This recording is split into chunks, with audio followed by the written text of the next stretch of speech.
bobry, kurwa! Ja pierdolę, jakie pyze!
Nein, ist ja upside down, Mann.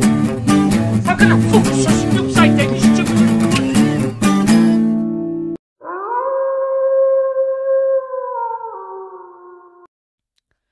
И здравейте всички YouTube и добре дошли в новия епизод на Wolves Bar, където аз, Михаил Дагеймилов Василев, продължавам да търся отговор на въпроса Why is the sausage upside down?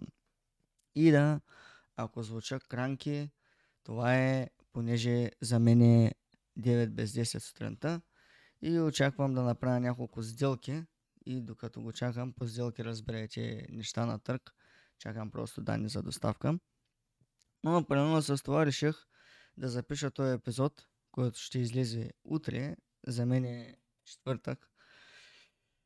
По простата причина, че е дълъг, е интересен и реших да не отлагам, да знам, че ми е готов за обработка, понеже ще има голяма и да. Basically това е. В днескашния епизод, дами и господа, ще се поговорим отново на няколко ран теми. Относно няколко неща, разбираш ли, и така нататък. И съответно, днескашните теми. Истории. Футбол. Top 10 biopics. Birthdays and remembering. Rant. Movies and games. Game announcement. Remembering and special tributes. Съответно да, днеска ще имаме трибют в края на епизода, stay tuned, на две така да кажем легенди. Ще разберете по-нататък в самия епизод, но за сега е време за един прекрасен сторитайм, дами и господа. При няколко дена аз, пътувайки в градския ми автобус, с който винаги пътувам, седейки като the cool guy, дата им разбираш ли, седя аз и по едно време се усещам, че в автобуса замириса на война. Преди това, дами и господа, видях една майка с едно дете, разбираш ли, което е сравнително малко дете, в смисъл носи още памперс, може да върви само, но носи памперс. И съответно, какво правя аз? Седя я гледам, жената разбираш ли мъчи детето, то се лечи, разбираш, да детето му се ходи до някъде, но тя не го прави, разбираш ли, да отиде при мен някакъв кенефа набързо, но и да си свърши работа, деца вика, в памперса и да го смени basically. Има и такива хора, има и такива случаи, по-лесно е да го направиш преди да стане. Съответно, тъс майка се качва с мене в автобуса и аз така се викам на къла и сега стана на срана работата basically. И то в крайна сметка така е стана. Понеже шофьора, който ме вкара до вкъщи, понеже те са двама, разберете, живее извън Варна, не живее в града. Над нещата basically, по-хубаво извън града, отколкото в него, защото е по-мия. Мое лично мнение, никого не засягам. Тя влиза с мене в автобуса, викам се насрана работа и сега се почва. Съответно, какво се случва? Шофьора кара, както обикновено разбираш ли, нормално така, каем стабилно, напъва го този автобус на завоите, хич не го бърка и съответно на един от завоите лапито, разбираш ли, решава да дропне да шит бомб и просто я дропва съответно. Кога кая? И като я дропна, мамата си ибала хора, умире са целия автобус и той от тези солариси, дето не му се отваря джамовете съответно. Има климатик, дето разпространява всяка една миризма в автобуса, дори и на клошарите и миризливия гъс. По целия автобус. И той лапи, разбираш ли, с насрания памперс, майка му, разбираш, седи се чуди, седи псува, разбираш ли, викам си накъла, копсуваш лайпто. Сама си виновна, бейскли. И да, някаква така история ми се случи, дами и господа, някой лапи се насра в автобуса, какво да кажа. Сега трябва да споделям и да ги работя с вас, някакви такива хамави истории, бейскли. Да, хора, по-хубаво сменете памперса на лапито в някой бензиностанция, отколкото да се качвате в автобуса и това се населе преждевременно. Да дропне шит бомба и после всички телевизиращи хора да гледат на криво и вие да кажете после в Инстаграм профила си, понеже тя беше млада майка, така да кажем, в Инстаграм или в Фейсбук профила си, или в БГ Мама, където са възможно най-големите, така да кажем, научни лица на България, разбираш ли, да кажете, майка му да еба в този автобус, всичките ма гледат, реагираше на криво, какво да правя? Съответно, да, толкова за тази история. Пишете дали имате някакви такива wild истории. Съответно, следващата точка, с която продължаваме, е европейското в момента. Дами и господа, както помните, сега ще се ориентирате сами, понеже това се случва след полуфинала. Имаше полуфинал. Преди това имаше матч за финал, но така стана, че Германия отпадна и за мен е честно казано да ви кажа, този матч специално Испания-Германия трябваше да се играе на финала, по проста причина, че това са единствените два отбора, които се представяха достойно, разбираш ли, и изобщо и играят и карват голови от положения, а не от доспи и от всякакви други хуйни. Говорим от игра, така да го кажем. Но, уви, така се случи, че трябваше да се разделим с Германия по-рано. Така да кажем, по-силния спечелим. Вярно, Тони Кроос заслужаваше още един финал на европейско, така да кажем, че да завърши кариерата си. Също и Мюлер, който преждевременно след мача каза, че това евентуално му е последния подобен евент в кариерата му, понеже явно другата година мисли да се пенсионира. Но това е друг въпрос. Съответно, относно полуфинала, дами и господа. Първият матч, който се играе Испания-Франция, там бях с двете ръце хендсдаун за Испания. По простата причина, че петлите цяло европейско са усраха. Буквалния смисъл, дами и господа. На последния матч им беше първото положение за мачовете, аз които съм гледал в европейското, които те са играли, от игра. Всичкото другото беше от доспи, прях свободни и някакви такива положения от типа на колни, разбираш ли, което според мен е по-лесно да се направи, отколкото разбираш ли да я разиграеш и да вкараш топката във вратата. И също друго не ми хареса по проста причина, че или защото нокаутнаха Килиан Мбапе в голямата тиква, разбираш ли, му щупиха носа и пича загуби скилса. Буквалния смисъл човека нещо не игра. Аз като си спомня на последното световно пича какво правеше, според мен е достойно да се очаква подобно ниво от него и на европейското. Но, anyway, така да кажем, Франция отпадна и аз се зарадвах за това. Сега, за всички фенове на Франция, извинявам се, но сега Ямал се вкара гола. Всички го видяхме. Радвам се за това момче, което след 3 дена ще стане на 17 акшели, което ми напомня, че в българския футбол това е ненормално, но за това мисля да говорим изцяло някой друг епизод, основно за тая болна тема, така да кажем, на абсолютно всеки футболен фен, а именно Age Gap, който ние слагаме в БГ. То не го слагаме ние, ми го слагат хората от БФС и хората, разбираш, от отборите от лигата и от академиите и така нататък, но това е друг въпрос. Съответно за следващия матч, който се игра вчера. Вчера, честно казано, дами и господа, аз и двата отбора са ме фаворит, честно казано, и който и да беше продължи, колко се случи, нали? Щях да се радвам. Понеже, знаете, фен съм на английското първенство и така да кажем, виках за Англия на някои мачове. Съответно в Нидерландия, а.к.а. Холандия за по-просто, в смисъл няма са изпидерастяеме да викаме Нидерландия, понеже е по-хубаво да кажеш Холандия, отколкото да са нидерваш с Нидерландия. Съответно, там пък също има хубави кадри, като Мемфис Депай и също Върджил Ван Дайк играе там. И в този случай, който и да беше бил в този матч, както и стана, нали, все съм доволен. Но така се случи, че Англия отива на финал срещу Испания, който ще бъде масивен матч и ще се играе неделя. И дами и господа, трябва да го гледате реално, защото да. Защото ще бъде интересен. И като се говорим за интересни работи, дами и господа, днес реших аз да ви дам една прекрасна класация. Тя е топ 10, но съм писал още поне 11 honorable mentions, понеже има наистина wild филми, които е готино да изгледате. Наистина ще се изкепя, ако сте ги гледали или сте ги изгледали. Пишете в коментарите след като чуете класацията. Съответно, класацията е топ 10 biopics или филми по реални евенти, които са се случили през историята на света, basically. И този топ 10, дами и господа, започва с The Irishman на Мартин Скорсезе, който actually е правен по книга. И тази книга се казва също The Irishman. Ако не бъркам, момент. Тя също се казва The Irishman и не се казва The Irishman actually. После я преминуват на новото издание на The Irishman заради филма.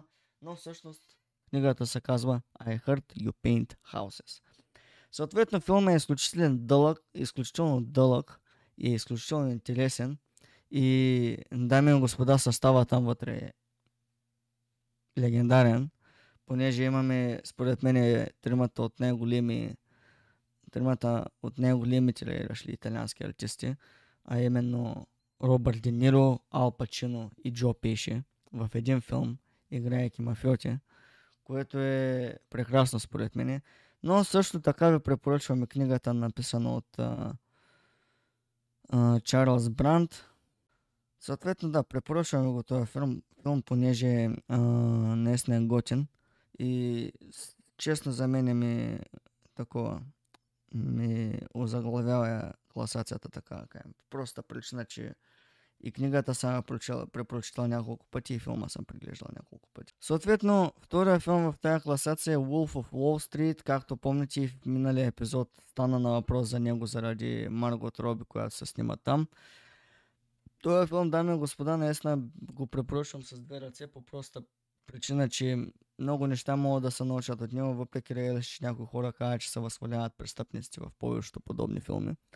Но според мен това е наистина интересен филм, за да покаже как работи Уолл Стрит и там актьорския ни състав започва от Леонардо Ди Каприо през Маргот Роби, защото той минава през нея във филма.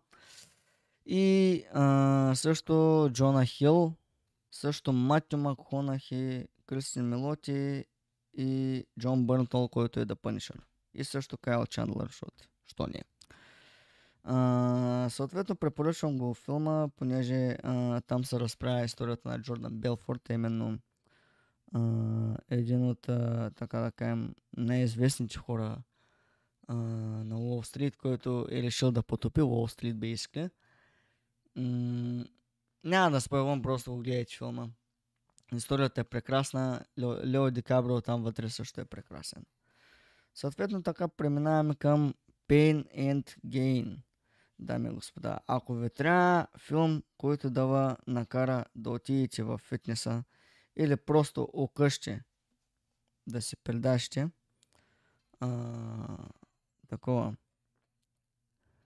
да си придащите гелички и да се надъхвате да тренирате, аз ви препоръчвам това филм. Отново се разказва за престъпници, но филмът е готин. Актьорския състав там е прекрасен.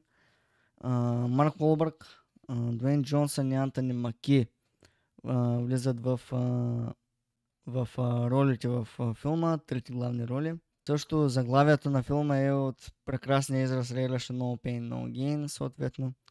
И там се разправя за The Sun Gym Gang.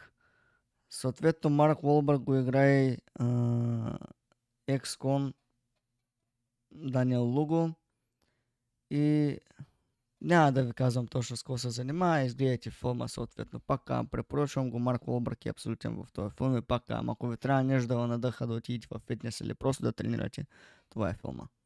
Съответно следващия ни филм, който е в нашата класация, е Kill the Irishman.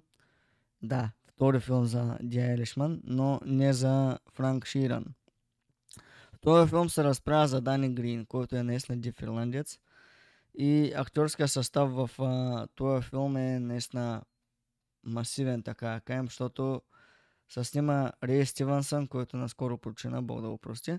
Съответно Винсент Д'Онфорио, Кристофър Уокън и Вал Килмър също са вътре.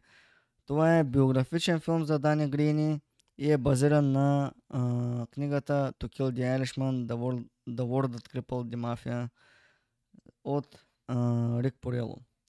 Съответно там се разправя за Дани Грини, който е човека, разбираш ли, който оцелява в 37 пъти са се опитвали италианската мафия да го взривят с бомби и не им се е получавало. В крайна сметка е трябвало да гръмнат кола до него, че да може той да се взриви.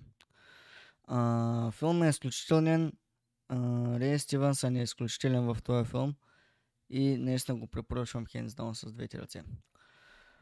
Следващия в тази класация е The Butler, дами и господа. The Butler е един филм за един бътлър в Белия дом. Там играе Форест Уитакър в ролята на Сесил Гейнс и Дейвид Оилево в ролята на Луис Гейнс.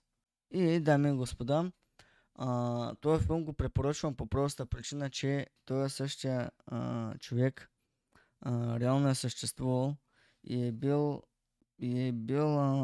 предворен на доста президенти, не помня точно бройката, но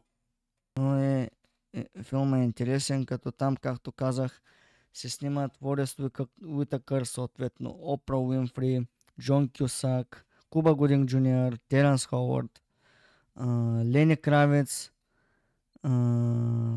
Робин Уилямс и Кларенс Уилямс, третия, който иде това. Съответно, да, препоръчвам филма.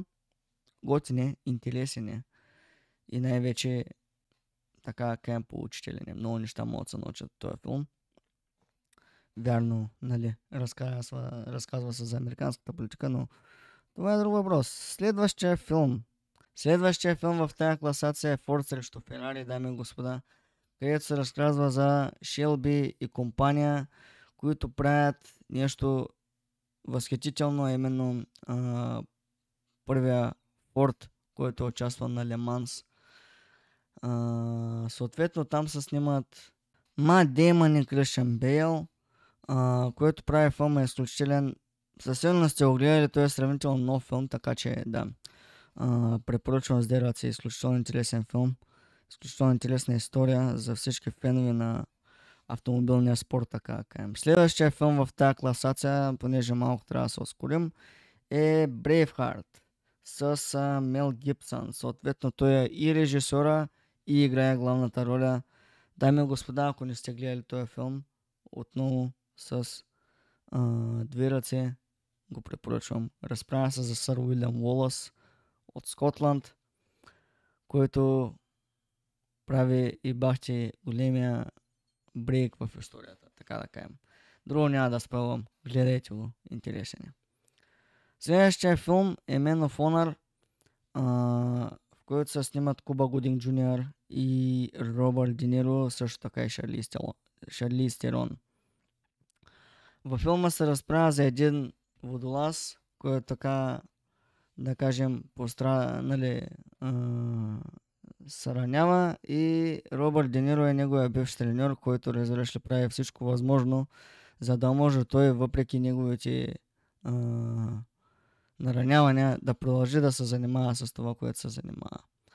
Наистина, дами и господа, препоръчвам филма. изключителна роля на Робърт Де Ниро, изключителна роля на Куба Гудинг Джуниор. Това може би е така кажем един изключителен филм и отново пак поучителен филм. Следващия филм, вярно на 10-то място, но един изключително силен филм, е именно Амистад, в който се разправя за едно историческо събитие. Отново е писан по книгата, което е със същото име. Не помня автора, може да се разровите име на така кажем книжарниците втора употреба. Съответно, дами и господа, Амистад, това е филм, в който се разправя за едно дело. Понеже хората от племето Менди в крайна сметка, разбираш ли, правят възстание на кораба Амистад и в крайна сметка го потопяват. И тези същи, разбираш ли, роби ги взимат в Вашингтон и там се прави съд, за да се знае дали тия хора са виновни или невинни. Филма там съответно, аз филм, актьорския състав съответно там е отново силен. Джима Нунсо, Антони Хопкинс, Морган Фриман, Матю Макхонахи, Чуетел Еджиофор, Анна Пакуин. Съответно, дами и господа, този филм го препоръчвам с две ръце и пак казвам, трябва да е по-нависоко в класацията, затова съм сложил отдолу и Honorable Mentions, понеже има изключително интересни филми. Този филм съм го запомнил само с това, разбираш ли, че отново е мотивиращ. В този филм Антони Хопкинс играе Джон Куинси, който е един от президентите на щатите. И Хопкинс в целия филм има, така да кажем, сравнително продължителна сцена, точно една, в която казва една реч, която просто прави целия филм. Само това ще ви кажа. Гледайте го филма, наистина филма е hands down, интересен. Съответно, Honorable Mentions, както казах. Първият Honorable Mentions влиза In the Heart of the Sea. Дами и господа, който е чел книги, а това се съмнявам, че има много малко хора в момента от новото поколение. Говорим от 2004 надолу.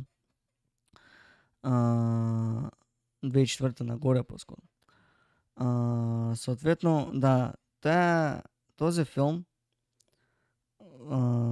се разправя за кораба Есекс през 1820 и събитията, които стават, тръгваш ли, цялото вдъхновение за романа на Хърман Невил Моби Дик. Съответно, в този филм имаме изключително силен състав, както в повечето такива филми, а именно състава съдържа следните прекрасни лица.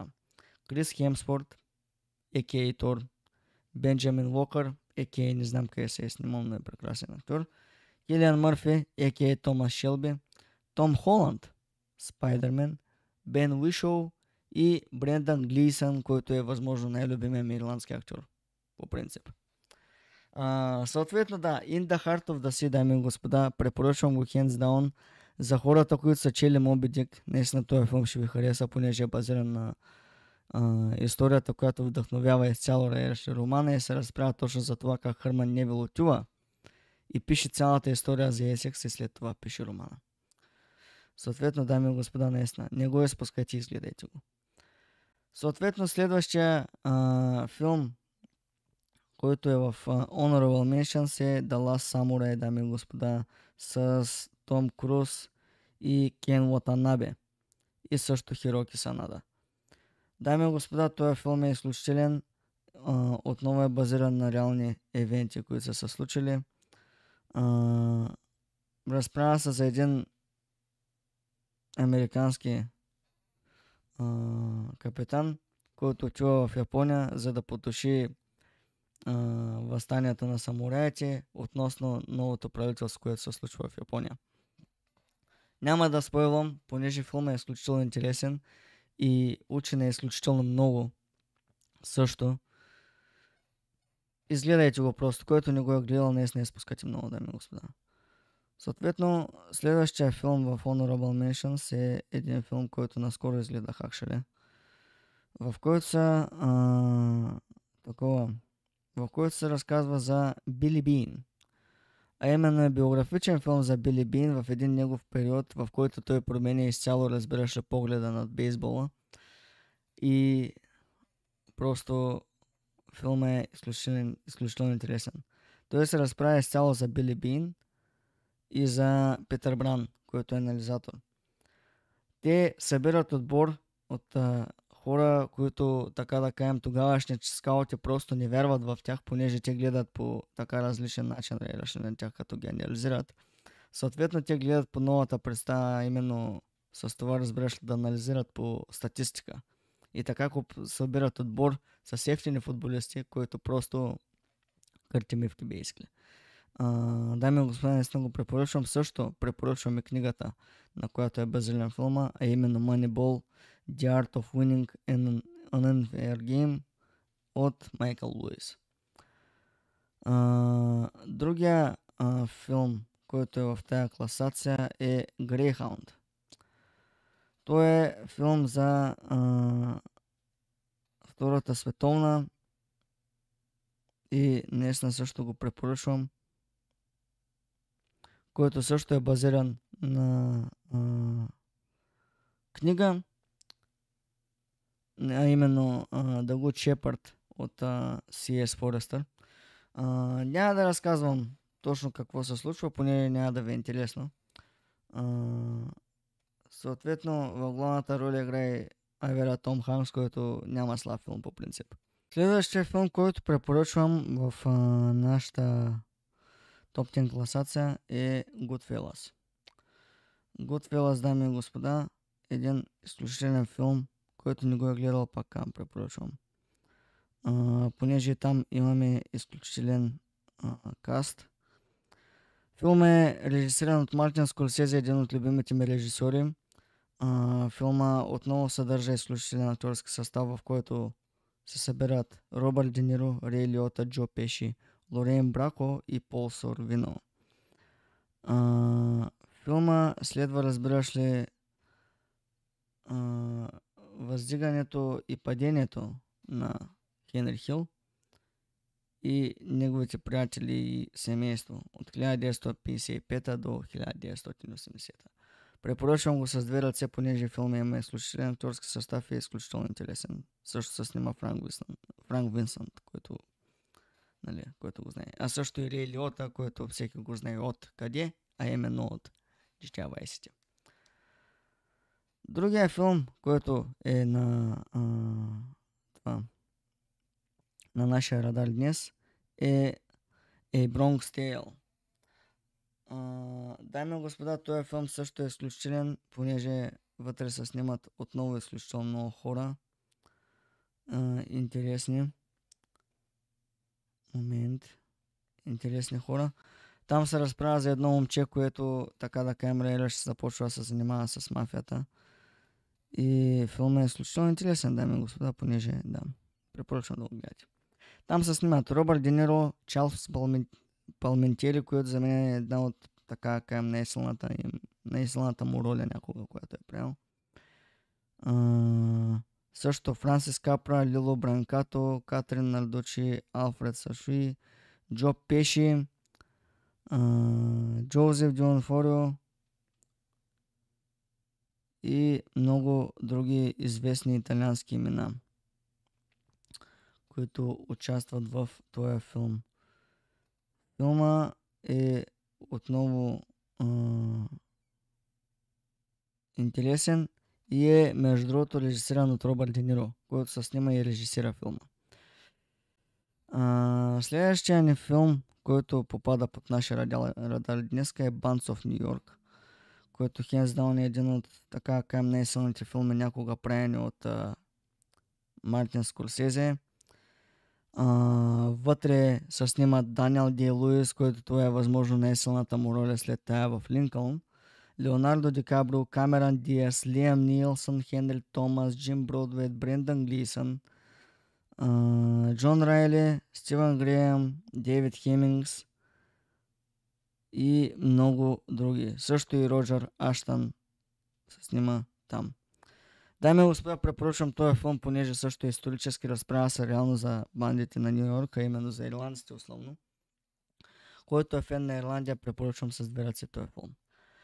И така, че да се ускорим, следващите филми, които ви препоръчвам и няма да говоря за тях толкова много, вие сами ще прецените дали да ги гледате, съответно са Гран Туризмо, Catch Me If You Can, отново с Том Ханкс, Killers of the Flower Moon с Леонардо Ди Каприо и Робърт Де Ниро, Съли с Том Ханкс и това е всичко от нашия, така да кажем, днескашен топ 10 и Honorable Mentions. Деемто и много време отне. Съответно така, ние преминаваме към следващата ни тема, а именно Birthdays in Remembering, която днеска е изключително дълга. И аз се радвам, че е изключително дълга. Съответно, започваме днескашния Birthdays in Remembering, съответно с рождените дни. А рождените дни тая седмица стоят така. Започваме с Джефри Тамблор, който се е снимал в Hangover, днеска има рожден ден. Анджелика Хюстън, Върджил Ван Дей, който всеки го знае, Джейдън Смит, който е сина на Уил Смит, Крис Купър, Том Ханкс, който се е снимал в адски много филми и това, което прави във всеки един филм е божествено просто. Том Холанд Синьор, който е бащата на Том Холанд Джуниор. Стивън Ланг, който според мен е един от най-добрите актьори, който да изиграе психопата, именно в двете части на Don't Breathe. Реално ги препоръчвам, който е фен на трилър жанра. Съответно, Ричи Самбора, който е човек, който свирише в Бон Джови, вече не е с Бон Джови.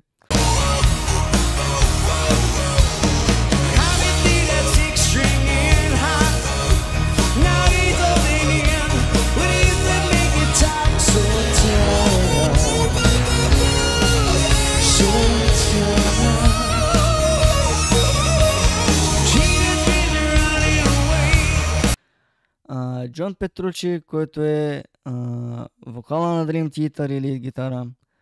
Люк Шоу от Манчестър Юнайтед също има рожден ден. Муса Дембеле от Ал Етифак също има рожден ден. Винисиус Джуниор от Реал Мадрид също има. Бертук Йилдрим, който е национална Турция и е играч на Рен, също има рожден ден. Патрик Стюарт, дами и господа, а именно Мистер Екс от X-Men, също има рожден ден и не само от X-Men. Той също се снима в една от най-добрите адаптации на Боби Дик, където играе Каптан Абрам. Съответно Харисън Форд, който човека е масивен, снимал се в Star Wars, има цяла франчайз с Индиана Джонс и също играе в 1923 1923, дами и господа. Един от преквелите на Йеллоустон, където играе отново така каем патриарха на фамилия Дътън. Чич Марин, който също е известен с изключително роли. Изключително много роли. Марк Медоса от Twisted Sister, един от техните китаристи, също има рожден ден днеска. Кен Джионг, който също се снима в Hangover, както също и Джефри Тамблор. Джефри Тамблор, ако не се сещате, той играе бащата, разбираш ли, на Зак Галифанакис, а Кен Джонг играе на пития китаец, който прави всякакви лейрашни неща. Съответно, Стивън Ар Маквин, известен с вампирската диария, е именно Vampire Diaries. Няма как да не росна феновете на този сериал. Съответно, друг човек, който има рожден ден днеска, е легендата на Tenacious D, а именно Кейджи Кайл Гас, който освен в Tenacious D, дами и господа, ако не знаете, има и други проекти, като Trainwreck и Кайл Гас Band.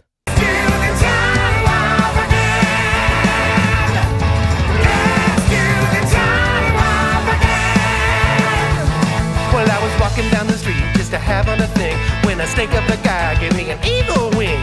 He shook me up, he took it by surprise. He had a pickup truck and those devil's eyes. He stared at me and I felt the change. Time meant nothing, never would again. Let's do the time of again.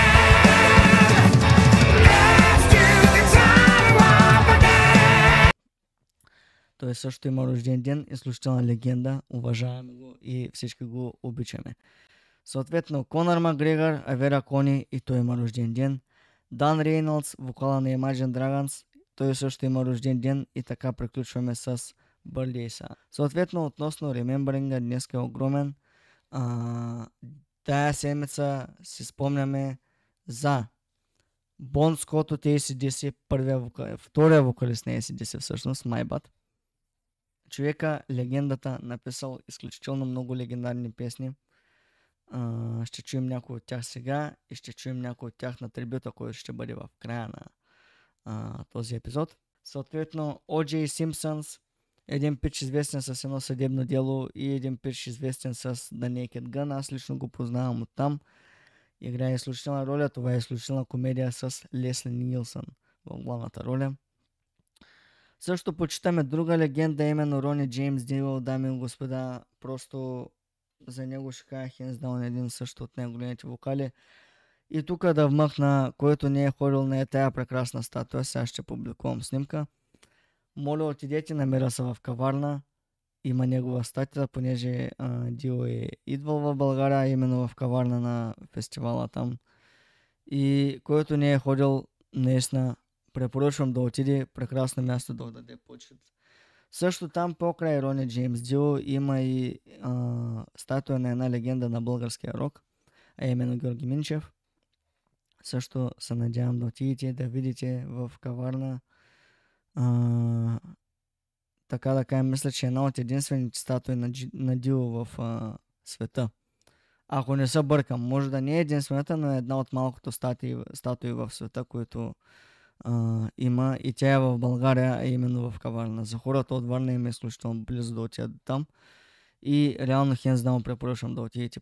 Съответно, в днескашния ни епизод споменаваме един актьор, който може би малко хора го помнят, именно хора, които са от моето поколение го помнят основно, а именно Стефан Карл Стефансън, който играе Роби в Lazy Town.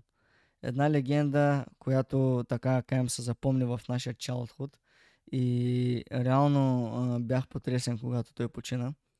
Но наистина се запомни. Който не е гледал Lazy Town по някаква причина, не е срамно да гледате анимации или детски предавания на така каем по-висока възраст, така че препоръчвам да го изгледате.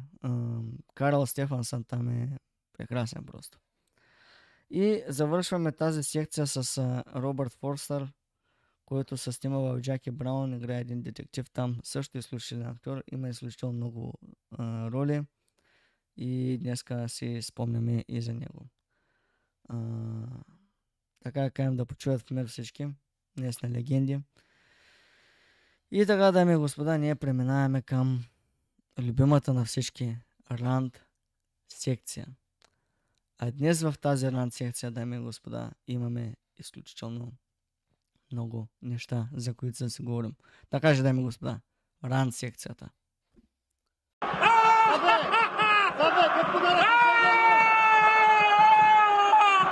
Съответно, нашата ранд секция днеска започва с един въпрос, който предполагам всички се задават и всички знаят отговора на неговия въпрос.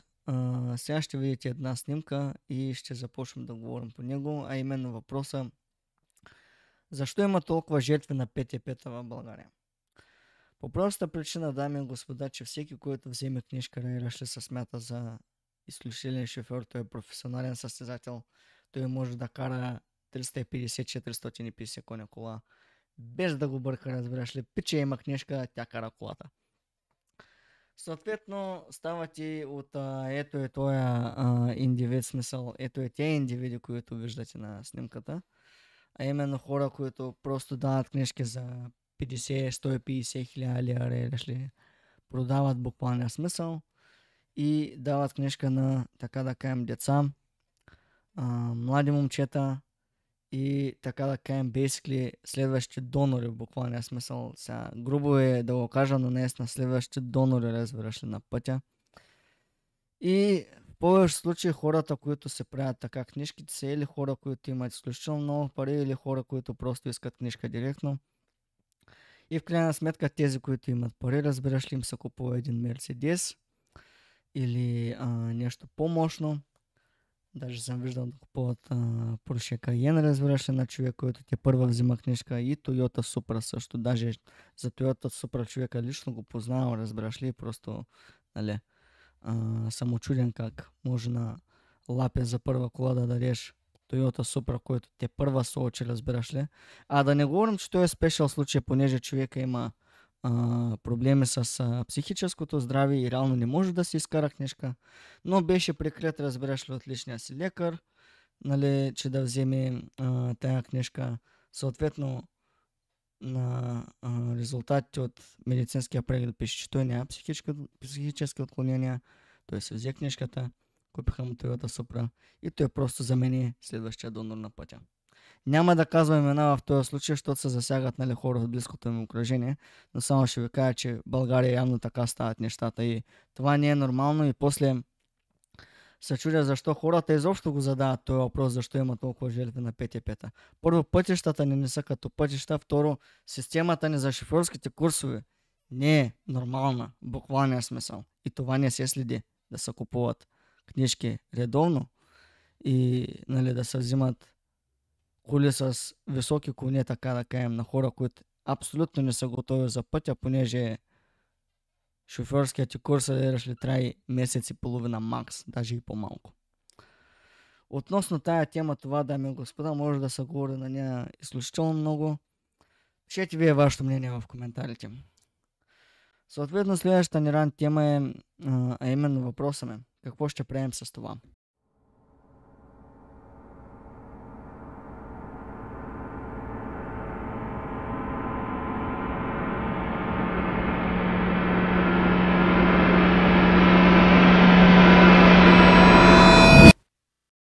Да, разбирам, че тя е скочила 210 см, разбирам, че е била на Стевка Костадинова рекорда. Мен не ме бърка това. Понеже по проста причина, че сега, мен така са мълчали, докато не банеш отдолу пакета и се увериш сам, че има шпага, няма какво да докажеш бейскли. Но, нали, въпрос е мъж ли или не е мъж. Това нещо. И, дами и господа, всичките реват, ако е мъж, ще трябва да се отмени, нали, рекорда, това, понеже, нали, мъж, записва се на това. Дами и господа, живеем в такова време, в което такива същества като това нещо, разбираш ли, са с по-големи права от нормалните хора в света. Говорим нормалните хора, които са определят като нормален мъж и нормална жена. Така че дори това нещо да се окаже мъж, аз изключително не съм учуден, че те няма да я махнат рекорда и ще го зачитат. По проста причина от толеранс към тия хора. Аз това не го толерирам и не ме интересува мъж ли не е ли. В смисъл интересувам, но знам, че дори да се разбере, че рекорда ще се остане. Така или иначе. Просто живеем в толкова диви времена, дами и господа, че да. Но въпросът е наистина. Мъж ли е или не е ли мъж? Това е в момента въпроса на седмицата бейсика, след като стана този скок. Съответно, така преминаваме към един мой ранд, който аз тук даже съм написал изключителен анализ на него. А именно това ще влезе в така да кажем нашата мини поредица, която имам на канала, понеже ще бъде катаутнато също това нещо. А именно ранта ще бъде накратко за предприемачите, дами и господа. Искам изцяло да го енджойните и да се получите от това нещо. Интересно е как с зората на социалните мрежи всички станаха предприемачи. Хора без никакъв финансов опит желаят да ви съветват как да управлявате парите си. Маркетолози с съмнителни курсове за дигитален маркетинг, преведени от друг език, ви гарантират продажби. Криптобратлета ви обясняват как и вие може да карате ламбота. Всеки продава курс за нещо, без да е практикувал и един ден в сферата. Още по-лошото е, че се създава един наратив, че ако ти нямаш свой бизнес, се превръщаш в втора категория човек, а именно в неуспял. Преди близо година прекратих участието си в А2 ООД, вече ООД, и насреща чух: "Стой си заплата, Джия." Реално това чух. Всъщност тогава осъзнах, че една партида хора се опитва да гледа на други с надменно око. Излиза, че ако смяташ, че трябва да натрупаш още практически опит, преди да продължиш като предприемач, ако смяташ, че трябва да натрупаш познания, с които да задържиш клиентите, а не просто те да бъдат one time или one night stand, ако изпитваш комфорт от работата ти от типа на 9 to 5 или 9 до 5, ако просто не ти харесва и този стрес, защото освен бизнеса ти работиш и за друг, учиш или просто искаш да залиш време, за да развиеш себе си, ако просто си щастлив да бъдеш служител в малка или голяма фирма, защото получаваш доход, който ти позволява да поддържаш стандарта на живота, който имаш, то ти не просто не си успял, братле, а си се провалил в живота. И това е цялата настояща система, която създава едно поколение от кадри за пазара на труда, което не желая да има трудова етика, което не желая да се потруди, за да развие или създаде нещо, а просто желая да вземе нечии пари и след това да не чуе повече за този клиент, но да се пише успешен предприемач. Спомням си една лекция от InnoWave Summit преди година. Ползвайте AI, за да пишете книги. Оставяйте го да ги напише вместо вас, за да може името ви да намира място на рафтовете в домовете на хората. Това отново е измама, не само спряно закона за правата, а също и други закони и всякакви етически принципи. Но има обществени последици. Изкуственият интелект не дава 100% достоверна информация. А LLMS работят на база патерни и хора влизат, четат и учат точно от тези неверни данни. И тук достигам до момента, в който е по-срамно да работиш за друг, вадейки си парите с честен труд, отколкото да се представяш за успешен предприемач, като продаваш преведен финансов курс, нерелевантен за пазара, обещаваш гарантирани продажби, невероятни маркетингови резултати, промени в живота на хората и така нататък. Но без никакъв житейски или трудов опит. Или казано накратко, хора, внимайте с какви хора комуникирате. Внимайте какви книги четете и внимайте на кого се доверявате, когато решавате да използвате предлаганата услуга от него. Съответно, това е моето накратко за предприемачите. Не е рант, изключително реалиш ли нещо, което така да кажем написах и изключително написано с така да кажем точки, които подкрепят моята теза в крайна сметка. Така же да, хора. Погледнете около вас и внимайте какво правите. И вижте на къде отива фъкания свят в момента. Съответно, нашия рант не спира тук. О, не, нашия рант не спира тук. Нашия рант те първа започва. Имаме още две теми относно ранта. Едната тема е тая за столкарите и омразата в БГ. Под БГ, разберете, България, опитвам се да бъда и аз моден, което няма смисъл просто от него. Столкарите и омразата в България, дами и господа.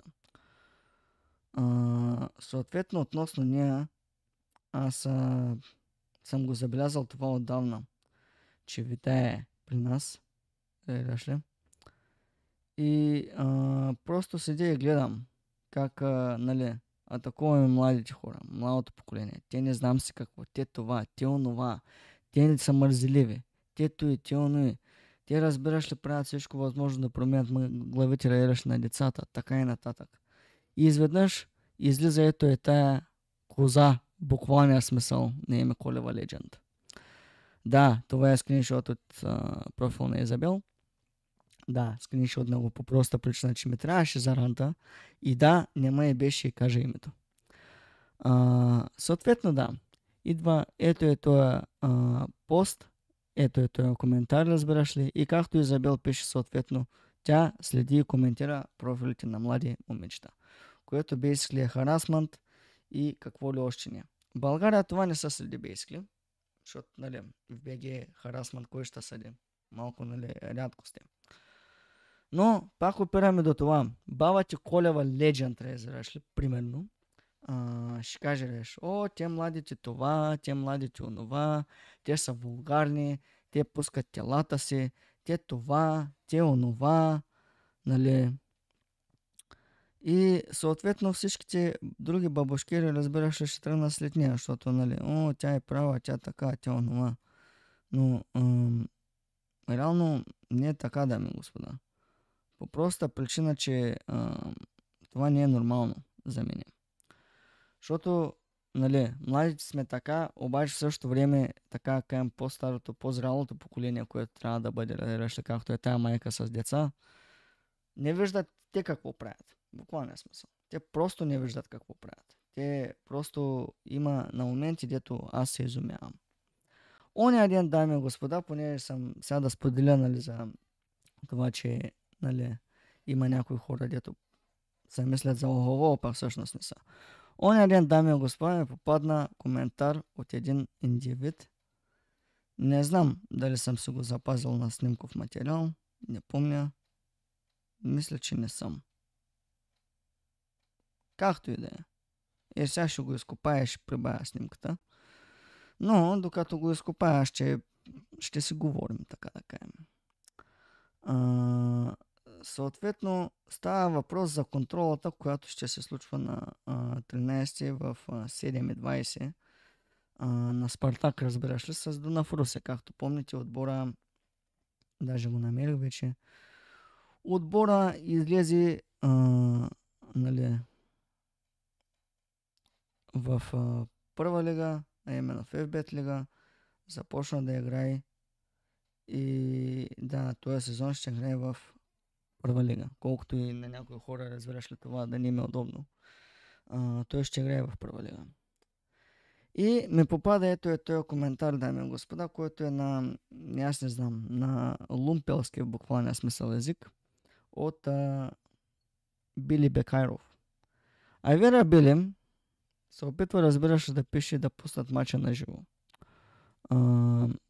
Съответно, мача, нали, го има на стадиона, Били, не знам дали може да отиде на стадиона, но да, нали, нормално, може и да го пуснат в тубата, примерно. Все пак има канал отбора, нали, да го предават на стрим. Или по точно предаване, на български език, да се изразим. И съответно, той същия Били, разбираш ли, пише пуснете мача на лайв.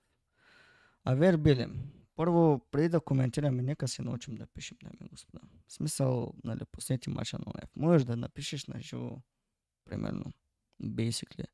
Или това разбираш, че живееш някъде другаде и си живял, примерно, някъде в Лондон или в Германия си брал ягоди. Разбираш ли, дискъстинг е, братле, да ми напишеш пуснете мача на лайв. Basically. Само това ще кажа. Преди си извода, дами и господа. От тая точка. Съответно, другата точка става въпрос за егото и късмета. Тя е изключително кратка точка, по проста причина, че аз ще я направя кратка и ясна, с едно прекрасно изречение, един прекрасен цитат, който се надявам да се забие на някои хора в главата и да се огледат от това, разбираш ли, какво се случва около тях. Съответно, егото и късмета става на въпрос за това, разбираш ли, за завистници и така нататък, които, вярвайте ми, аз в нещата, с които съм се занимавал и в момента, с които се занимавам, го виждам това нещо постоянно. Когато те видят да грейнваш нещо, разбираш ли, постоянно, да си буташ, рейраш ли лимита, всеки ден, разбираш ли, те съответно ти се смеят, тия същи хора, разбираш ли, повечето. И те наричат мечтател. Възможно е, когато, разбираш ли, удариш един майлстоун, тия същи хора да ти ударят един по рамото, нали, по гърба, да ти кажат, браво, моето момче, нищо ще са на твоята възраст, рейраш ли, или да ти кажат инженерчето или нещо подобно, примерно, нали. Но, когато примерно си или на телевизията, или в някакъв спотлайт, или целият ти кръг, разбираш ли, се радва на това, че си постигнал нещо, разбираш ли, със своето име. Те съответно това нещо ще го вземат, ще го смачкат, разбираш ли, всичките тези години от кръв, пот и сълзи и ще кажат, това беше и бахти късмета. Дами и господа, живеем в такъв свят, в който тези неща трябва да се преглътнат според мен. В смисъл има изключително много хора, които това не го разберат. То е ясно. Има начин да се преглътне егото. Ако всичките се преглътнем шибаното его за много неща, света ще бъде според мен едно изключително по-добро място. Особено, нали, със и това нещо беше късмет. На мене това ми се случи няколко пъти. Няколко пъти ми се случи в живота. Научило мен изключително много неща това нещо, но няколко пъти ми се случи и от личен опит така знам от първо лице, че нали, не е готинко. Съответно, от към ран темите, това е все още чакаме ни 2 индивида да ми пишат и се надявам да ми пишат евентуално и ни лумпилим.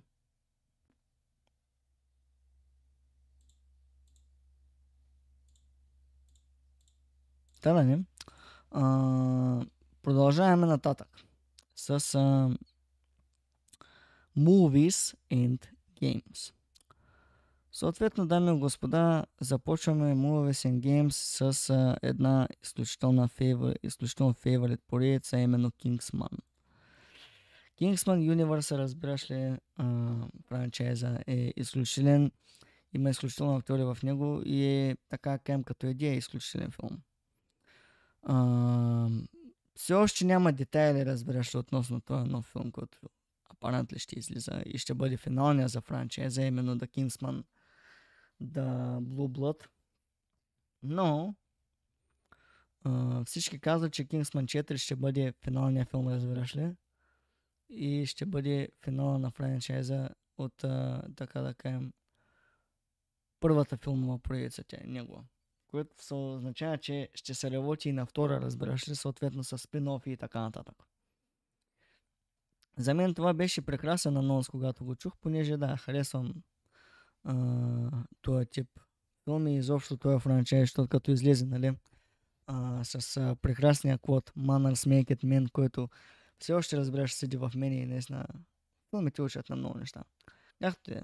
Съответно, това е едно от Movies and Games нещата, които излизат ли скоро.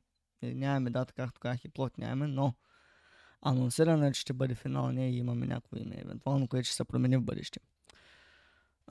Съответно, нека си говорим за Ченгето от Беверли Хилс. Ченгето от Беверли Хилс, дами и господа, о бой. Този филм, новия, е изключителен. Поне от това, което читам.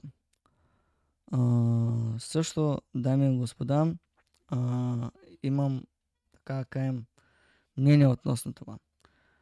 Миналия епизод ви казах, че ще го гледам в киното, нали? Обаче в крайна сметка разбрах, че е Netflix релиз и филма даже не е влязъл в бокс офиса в кината. Което според мен е изключително big flop, лично за мен. По проста причина, че ако този филм беше влязъл в кината, както влезе Bad Boys 5, той ще да направи милиони. Легит. Понеже се връща почти целият актьорски състав, съответно Еди Мърфи в, нали, така кажем, прекрасния си вайб. И също относно Еди Мърфи, дами и господа, имам тук едно нещо, което той каза на едно от последните си интервюта. Относно, нали, това нещо, че се завръща за пръв път, разбираш ли, от 40 години, когато беше последния филм, разбираш ли, е бил първия филм, 1974. А именно казва това нещо, разбираш ли, че за той и аз се съгласявам с него и наистина е така. През последните 10-15 години, дами и господа, всичкото беше CG, именно Computer Generated. Големи визуални ефекти, супергерои, хора, разбираш ли, в на менталата и костюми, и тесни такива костюми, които спасяват света.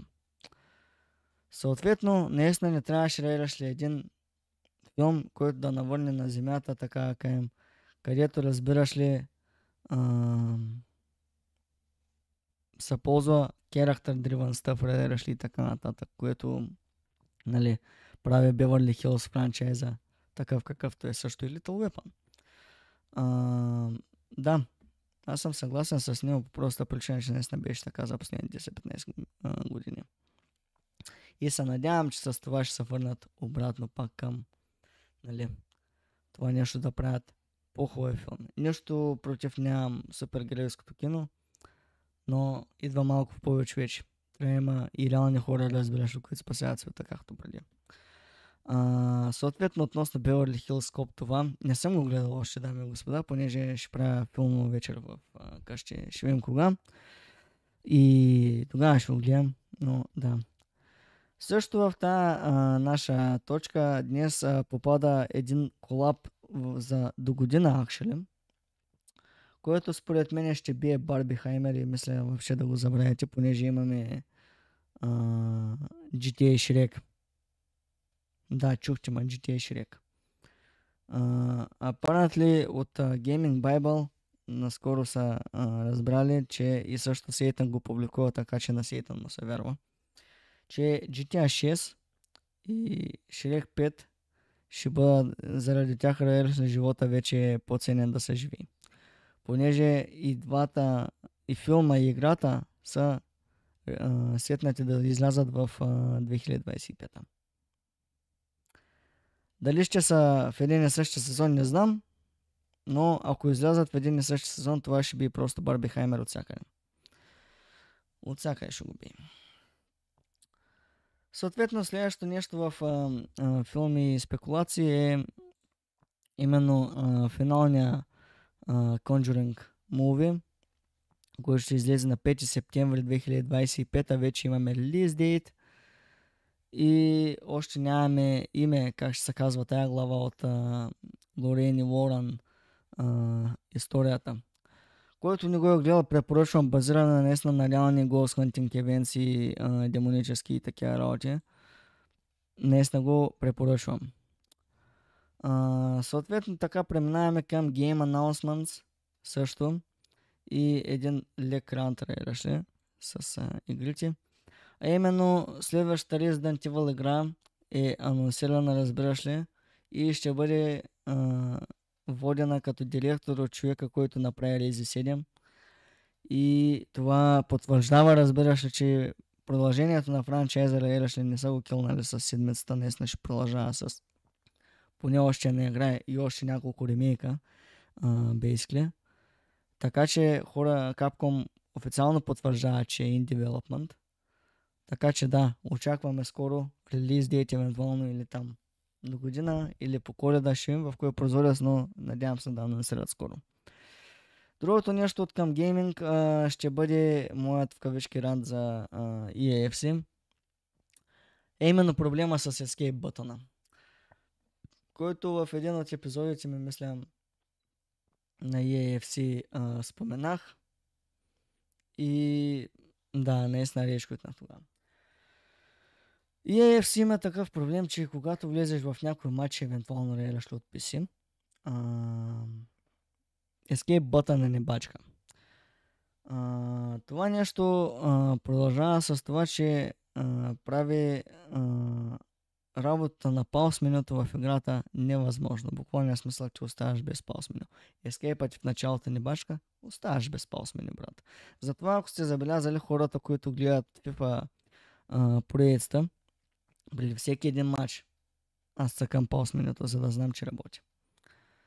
Съответно, този проблем отиде при сапорта. Писах аз. Сега ще пусна тук съвсем скриншот от целият ми конверсейшн с прекрасния пич Дарко, който ми отговаряше. И сапорта basically е useless. Буквално е смисъл. Не да го вземе в consideration и наистина да се разрове, те те питат: сигурни ли сте, че сте апдейтнали играта до край? Братле, когато имаш игра в Steam, там спокойно можеш да си настроиш апдейт, да се ауто-апдейти всеки път, къде Steam, играта се апдейтва. Това, което трябва да се апдейтне, се апдейтва със сигурност. Най-малко ти ще го видиш и просто ще го реши да лъжиш директно да се апдейти. Тада, Дарко, my friend. Следващия път бачкай по въпроса. Не съм си гледал имейла дали ме е писал пак, но относно това е всичко относно FIFA. Съответно, както казах, имаме сега двоен трибют, Bon Squad Special и Dio Special. Две легенди на рока и така каем хеви музиката. Поклон пред тях. Това беше всичко от нас за днес, дами и господа. Надявам се да ви е харесал този епизод на нашия подкаст. Надявам се и да ви хареса тази нашата малка рант рубрика, която постоянно правим и наистина добавяме теми, така каем проблеми. Не проблеми, но така каем теми, които така е интересно да се коментират. И се надявам топ 10 класацията на BioPS да ви е харесала. Вие бяхте с The Wolves Bar. Аз, както обикновено, беше изключително удоволствие. Бях Михаил The Gaming Василев и вашия хост, съответно в това наше приключение всеки петък. Надявам се да ви е харесало видеото. Абонирайте се, коментирайте, последвайте Twitch, в който се надявам близкото бъдеще да се завърнем. И то масивно. Гледайте футбол, пишете кой ще спечели на финала, дали Англия, дали Испания. Гледайте филми, радвайте се на живота. И общо взето това е, дами и господа.